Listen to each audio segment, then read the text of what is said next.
This is a 10 amp hour power bank for phones. I was sent this to review for free.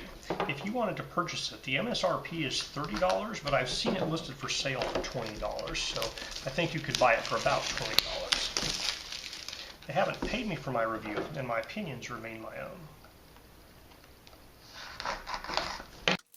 So in the box, you have this power bank here. This particular one is colored orange, and it has a display up here which has 4 white LEDs. It has a USB-C port there, and then it has this set of cables, and it has one lightning connector, and over here it has a USB-C connector right there. So there's kind of it feels like maybe a nylon mesh covering here. It's snapped over both sides of this orange plastic case. And then on the bottom here, there's the ratings for the device. And so it says its input and output can do 5 volts at 3 amps, 9 volts at 2.2 amps, 12 volts at 1.87 amps. And that's the USB-C one. And then for the lightning cable, it can basically do the same thing. It says max 20 watts. And then for the USB-C cable, it can basically do the same thing, max 22.5 watts. So it looks like your maximum here is somewhere between 20 and 22 watts, depending on if you're using USB-C or the lightning connector. And it basically looks like you really kind of have to pick one or the other of the two cables to use. Now, my understanding is that you can use one of these cables and this port here at the same time, although I don't know how well that'll work at different voltage levels. So it has a model HP256 and then 10,000 milliamp hours or 10 amp hour rating on the power bank. I'm just going to test the 5 volt output level here off of the USB-C cable. So it's currently providing 5.1 volts. When I turn on this load at 3 amps, its voltage is pretty good here. So it's sagged just barely to 4.9 volts. It's delivering 3.0 amps, so it's delivering 15 watts there at 5 volts. So it's definitely meeting that 3 amp at 5 volt specification to get a 15 watt output there. Now I've plugged my phone in after having this guy connected, and it's charging at 5 volts at 7 amps, but my phone typically negotiates up to the 9 volt level with USB-C power delivery. So it has not done that here. That might be because it set itself to the 5 volt level, and to reset it might need to turn off and then turn back on. So these lights are still on. If I plug this in again, it's still at the 5 volt level, so I am going to have to wait until these lights turn off, and then I'll try plugging my phone in. Now I know this guy goes to the 9 volt level.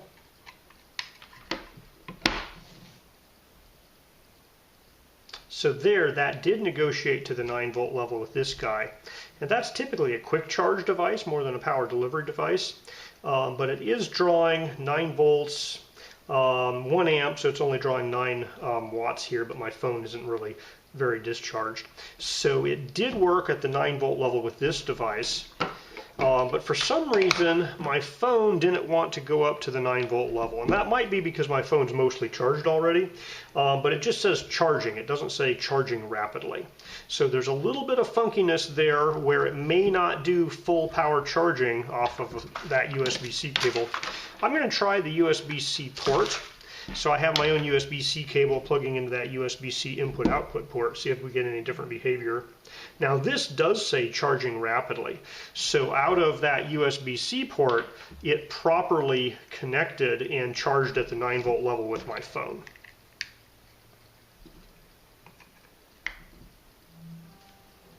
So yes, charging rapidly even through the meter. I'm at the 9 volt level.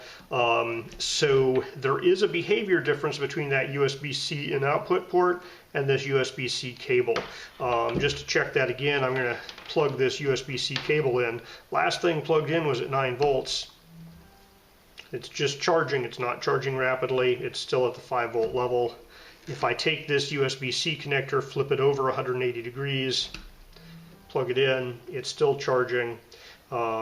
So yeah, some devices are not able to get 9-volt charging out of the included cable, but other devices, the quick charge devices, do properly negotiate up. I just saw it hit 12 and then jump back to 9 volts there. So it's possible that this cable supports quick charge but not power delivery appropriately. Let's try with a 12-volt device. All right, this laptop will charge at the 12-volt level on USB-C. So it's plugged in, it's at the 5-volt level, it did not negotiate to 12-volt level, it's not charging. We're going to try using the USB-C in-out port here instead.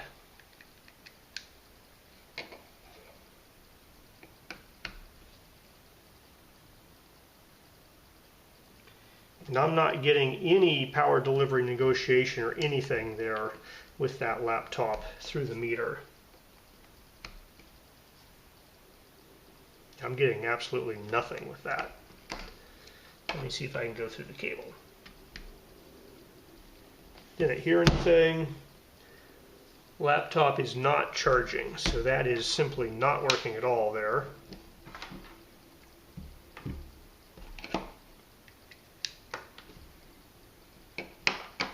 So this guy says welcome 5 volts. So this cable may not be power delivery. Typically a power delivery cable will not cause my meter to turn on until a device is plugged in. So this cable is acting more like a quick charge cable in that it worked with a quick charge device, but it did not work with my power delivery phone. It's at 5 volts, but it's not drawing power in either direction here. All right, we're going to try charging this guy using this USB-C port as an in port with a power delivery charger. So when I plug that in, it negotiates power delivery. It's at the 12-volt level here, and it's charging at 1.5 amps, and it's taking in almost 18 watts here. So it's not hitting the full kind of 20-22 watt level I've seen, but it's also mostly charged. We're going to leave this plugged in until it stops accepting power, and we'll see what the lights look like when it's fully charged.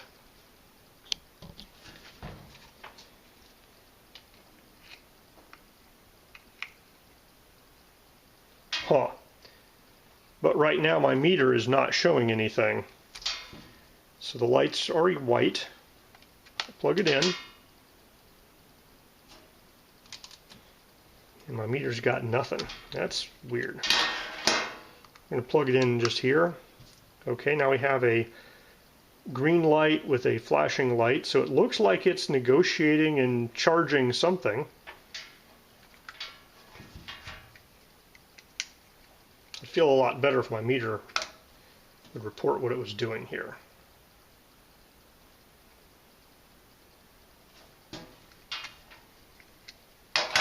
Alright, my meter is broken.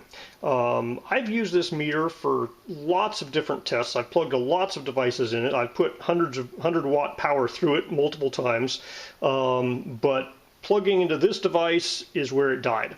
Now I'm not saying this is the highest quality USB-C meter, but I'm suspicious of this device given that that's the device that caused my meter to stop working. Alright, I get a different meter.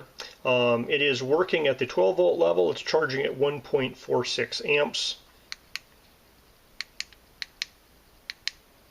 So that is 17 watts.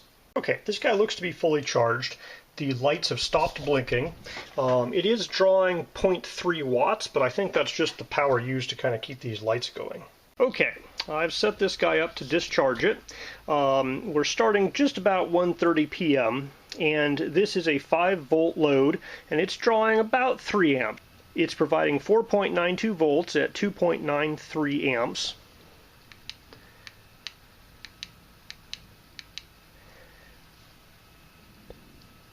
And I've reset the capacity meter here. I also have a time-lapse camera watching the clock and this guy running. It's drawing 14 watts. You can see the capacity here is still at 0. So the power is 14.3 watts. That's what's delivering currently. We're going to run this down and see how much capacity it provides until it dies.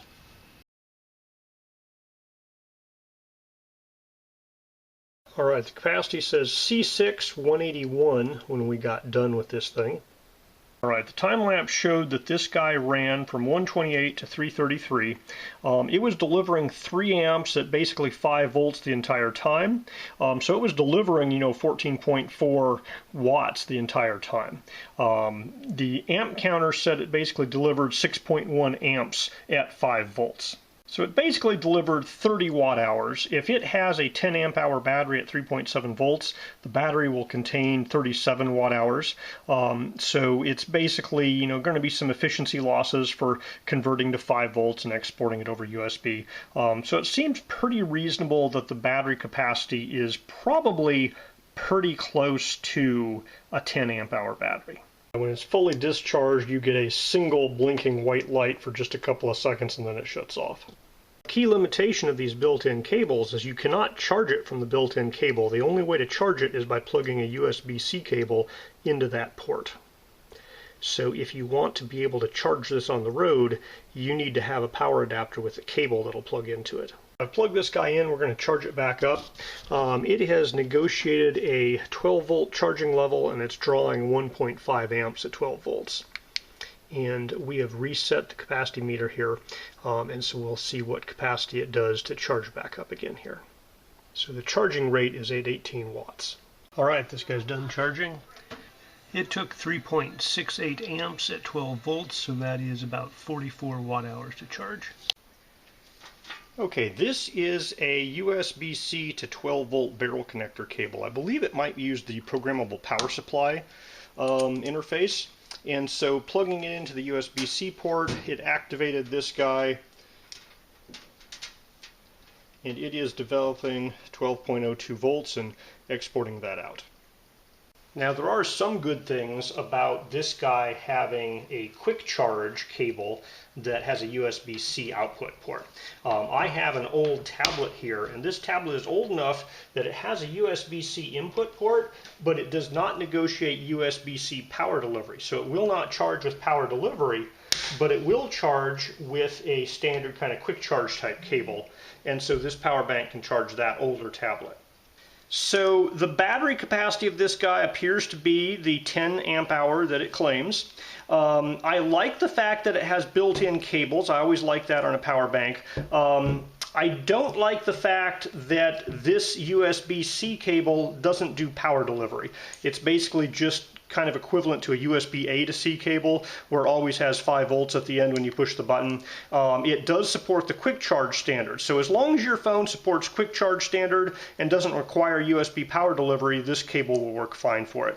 And the lightning cable that comes out of here presumably will work fine with all the phones that accept lightning cables. Now, the USB power delivery port is the only way to charge it, and so to charge it you will require a USB-C cable to plug into it to charge it. So you cannot charge it via these cables that are built in, and that's kind of a downside. I think I would have preferred if this cable that was built in was the in-out USB power delivery port, and then maybe they just had a USB-A port quick charge on it. So the textured grip is nice. I like that texture. Makes it easy to hold and carry around. It provided power to pretty much all my devices. I saw it get up to 12 volts with some devices. It did not power my laptop at the 12 volt level, but it is kind of a small power bank, so that might just be a lack of power capacity to put out enough power for my laptop to use it. So the only real thing I really don't like about it is that when I had this guy plugged into it, this meter died. Now I can't guarantee that that's a problem with the power bank, but I have had this meter plugged into hundreds of USB devices and have never had a problem before this one. So it just coincidentally happened to die while plugged into this device. So the price is low. It is pretty capable for charging cell phones. I wouldn't use it for anything bigger than a cell phone, but it looks like it does a good job charging cell phones, maybe small tablets. That's certainly not like laptop computers. I haven't had any problems other than this device with it, but it's not high end. You know, it's a low price point. It mostly seems to function. There's a couple of things I don't like about it, but it would perk pretty well for charging cell phones as long as you had a way to charge it up and you weren't depending on these cables to charge it up.